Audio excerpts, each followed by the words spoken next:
So then, Nick, before we go and look ahead, let's look back to another really interesting weekend, wasn't it? We should start with the race that topped the bill on Saturday. It was the Tingle Creek Chase, of course. And Politolog, he showed a smart turn of foot, didn't he? Fox Norton couldn't get to him, rest nowhere.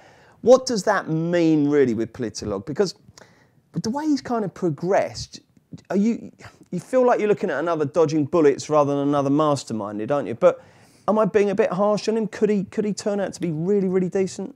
Yeah, well, I think he has. Obviously 2 races, 2 wins this season, and he's progressing very well. I've gone out on a limb all season long when people have told me Politolog's a player for the Champion Chase. I've said he's not. It's not because I don't like the horse, I don't like what he's done. He did tremendously well at the weekend, but you do go back to his Cheltenham Festival record. He's been there twice. I think he was 20th in the Coral Cup when he was running over hurdles. Only 4th in the JLT, admittedly a good JLT last season. And there'll just be horses who go to the festival with much better back form than him when it comes to the big meeting in March. I'm sure Paul Nicholls will get asked that question a lot of times over the winter about his Cheltenham record. And yeah, it does take a bit of explaining, and that takes the gloss off him for me. And I'd still be looking elsewhere for the winner of the Champion Chase. OK, well, where? Paddy, give us the prices first, and then we'll try and suss out the winner. Yeah, so we have Altior as 7-4 favourite. Duvan is 5-2. Fox Norton 6-1, along with Politolog. Then 8-1 Min, 12 on Dessau, and 14 York Hill. So I guess the two patients, Altior and Duvan, had the betting, which means there might be a bit of value there because everybody's kind of assuming that one or both of them are going to turn up and that they're going to be turning up in top form as well. Because if they don't, Politolog, I think that might be a little bit harsh on Politolog, looking back at the facts. But they probably found his trip now. Maybe that was it. Maybe he just needs 2 miles. And that's a decent run. 2 miles might actually suit him. I think he's probably a player with the doubts around the front too. But I'd also think Fox Norton's a big player when you bring it back to Cheltenham, and I think the course will really suit him. So I think it's actually working out to be probably as good a Queen Mother, competitive wise, as we've had for a while. Well, yeah, but we just don't know, do we? Look, can we assume Altior and Duvan will be okay, Nick? I mean, I just wondered with Duvan, there were encouraging noises this time last week, and then seemingly a piece of work last Thursday ruled him out, much to the chagrin of everyone who got involved. But does it feel like Willie's just biding his time with him and that he's okay? I mean, let me say this. If he turns up and he's fine and he's fully over his injury, we could be looking at 5-2 Duvan as one of the absolute gifts of all time, couldn't we? Yeah, we could. I was slightly concerned about his absence last weekend because, I suppose he could have gone for the Hilly Way or something around the same time.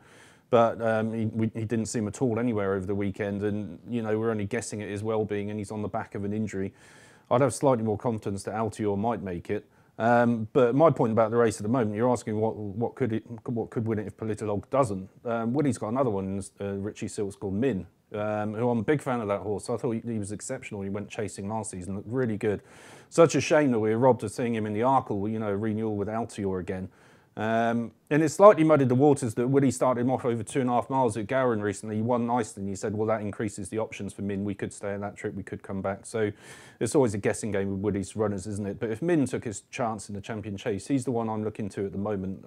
He was very good last season. I think he could be very good this season. Brendan, did we see the Champion Chase winner at Sandown on Saturday? And B, if we didn't, who is that Champion Chase winner?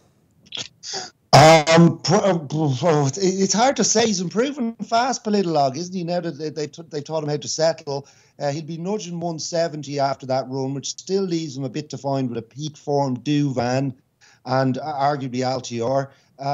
But we haven't seen either of them. So I think in a race that you'd be struggling to get 8 runners in it, he's going to run. His jumping he's just an exceptional jumper.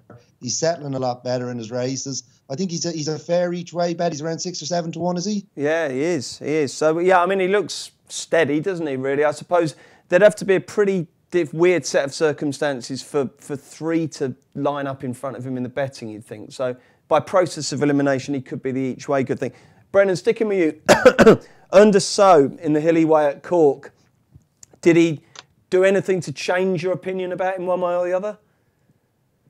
Well, no, he's a fabulous horse. I don't know what his what his win percentage is, but it must be up in the 80s. He's just a win machine. And that Top Gamble, given barely raceable conditions, which they were, he's a fair horse. To give him £8 and beat him out the gap, it's just a shame we didn't see him on Saturday defending his crown. It would have been a little bit more interesting. And he's probably, well, depending on what happens with Duvan, he's probably going to end up in the Ryanair. But yeah, he's just a smashing horse, and he's going to be hard to beat in the Ryanair, I think. Would you be slightly concerned, Brennan, that the ground there at Court, could bottom him out, and maybe another couple of those horses who ran good races? It was horrific ground, wasn't it? I mean, they were walking home, weren't they?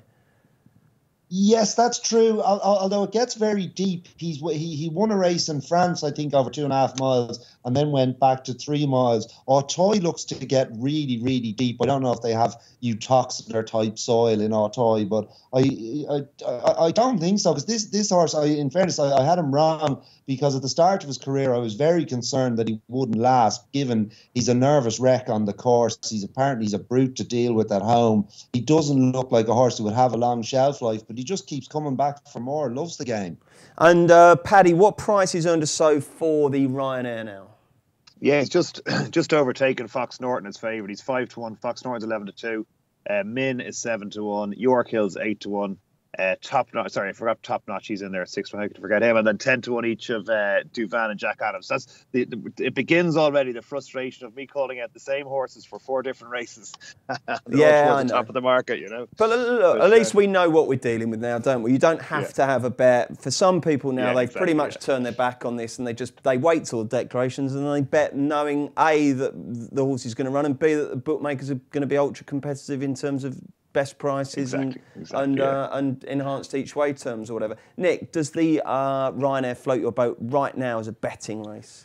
It could do, yeah. Fox Norton, getting on to him, I think that might be the last time we see him over 2 miles for quite some time. I think we've kind of lulled by him, or fooled by him a little bit, because he's won 2 2-mile races prior to this. He won at Punchestown, but he beat Undersow, who's essentially another 2.5 miler as well. And then, of course, he won nicely on his comeback. And so we were thinking, well, maybe champion chase again. But I think that just showed at the highest level over 2 miles that he might just prefer further these days. He was always on the back foot for me a little bit over the weekend. Politolog always was kind of half a step in front of him, and he was kind of playing catch-up. That said, I mean, I was at Aintree when the horse won there last season. He looked absolutely superb. It seemed to unlock a whole new layer of improvement in him. So I think A, that'll be the last time we see him over 2 miles for a while. B, I'd love him for the Ryanair chase over 2 mile 5. Absolutely perfect for him. I think he'd take a lot of beating. Okay, well, let's think about the King George as well, because obviously Fox Norton is being mentioned as a contender for that. But the real big clues for the King George were produced at Punchestown on Sunday in the John Durkan, when Sizing John, the reigning champion from the Cheltenham last March, handed out a pretty authoritative beating to Jack Adam. It was a really, really good performance, this. And what has that done for... First of all, we'll do the King George market, please, Paddy. Yeah, so, well, my bite has shortened and Bristol to Maya has shortened. Bristol to Maya has got his form franked as well at the weekend. So my bite is now 5-4. Bristol to Maya is 7-2. Sizing John's 5-1. Thistlecrack 6-1. Fox Norton 7-1. And what's the name? Jack Adam, or Jack, whatever way you pronounce him. Anyway, he was 10-1 before the weekend. He's 20-1 now. So it's really kind of giving him a kick in the crown jewels. But so yeah, my bite's the one is really shortened in. Brendan, your King George thoughts, please. Well, I of course, it all depends on which one of Fox Norton or Sizing John runs in the King George. And I talked to one of my best sources last night, and he hears the grass grow, this young fella, and he has it that the Fox is going to Kempton, and if you see Sizing John at all over Christmas, it will be at Leopardstown. So as Nick quite rightly points out, it looked like the Fox took his form to a new level over 2.5 miles in Aintree. 3 miles could unlock more improvement. It also looks like, just based on entries, that Disco is going to go. They are the 2 horses who look overpriced in the market to me at the moment, but I still think my bite will win. Okay. It's going to be some race. A fascinating update there from Brennan's Mole, wasn't it? I think you're spot on as well. You look at the quotes from Jessica Harrington today. She said he might not go anywhere over Christmas, and she wasn't in any way committing him to Kempton whatsoever. So I think it's very likely, having just heard a few whispers from Colin Tizard at the weekend as well, that he really wants to go 3 miles with Fox Norton, and why not? He stayed 2.5 ever so well at Aintree, and you know, he could get it. He could easily get it. But would he be a bet, do you think? Who would you back right now? I'm still with Mike Bite. I'm still in his camp. You know, you think back a year ago, and you know, if he hadn't have been thrown at the last fence, he would have won the Felton by as far as you like. So it would still be me for him. No worries about his quirks. I think he's the one to beat. Could get them all in trouble if he gets in that relentless rhythm of his. Paddy, if all these turn up, or even if only 1 or 2 of the main contenders in the betting don't turn up, we're in for some race here, aren't we? Oh, it's a proper cracker. Now afterwards we'll be doing the real well, Cheltenham's different and all that kind of stuff. But if you do get a Might Bite running any sort of race like he ran last year, Bristol de Mai has been, we talked about this before, but possibly underrated. Like last year mightn't have been he mightn't have had as good a preparation as this year. It looks like he's even better horse, so he's going to be brilliant as well. If Tissa Crack will have to come back. Fox, yeah, you're right. I mean, it could be an absolute cracker, an unbelievably good Boxing Day, or St. Stephen's Day as we call it over here. And a good reason to get up on the 26th and dust yourself down and have a look at the race. And yeah, definitely. And if you were advocating a bet at this stage, Paddy, who would it be on? Yeah, I think Mike Bite will win, but I don't think 5-4 is worth it. I mean, Antipodes will be back on 5-4. Outrageously short, isn't it? Yeah, I think so as well. There's a bit of 13 data round, a very small bit of 13 data round, but I think 5-4 is a bit tight. Although it could be that in the day, depending on the decks. Even if Fox Norton ran, you might chance them just to do a Size and John. Remember, Size and John's a step up and trip. Obviously, brought a new horse out, so maybe Fox Norton's the same. But at this stage, before the weekend. Actually, I was thinking that Size and John might win yesterday, but that Jack Adam would run a bit better, and he might still be a bet for the King George because that was going to be the plan with him. But I'm just not sure. now. He got well stuffed. Brennan, you're not a man to take instant attraction to horses at the head of the market, but even for your general disdain of favourites, that 5-4 Might Bite, fantastic horse though he is. I mean, this race is either going to have to cut up or he's going to be a real superstar to land those odds, isn't it?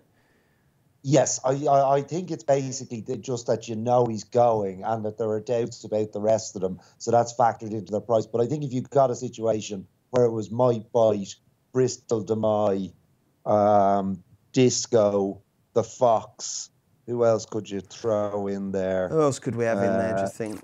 Whatsy?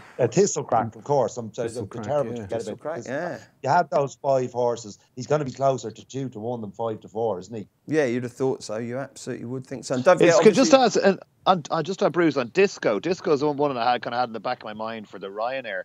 But I guess Disco is like, is King George really on the cards for him, and then King George Gold Cup maybe? Yeah, why not? Why on earth not? Funny enough, I was speaking to James Pyman today, and he says Disco's the one for the Gold Cup. He really thinks he's massively overpriced. Any Disco fans out there, Nick? Oh, massive fan of the horse, yeah. He's a bit underrated, isn't he? Well, now he's proved he stays as well. When you want to punch us down in the spring, there's no reason why he can't. You know, he's not a Gold Cup player, absolutely. And Brennan, could you be dragged into backing Disco for the Gold Cup?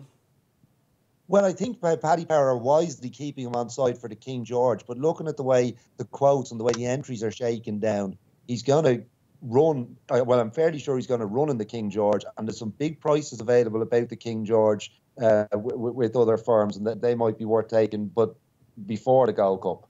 Subscribe to Members Club Ultimate and access unlimited video replays from all 86 racecourses in Britain and Ireland.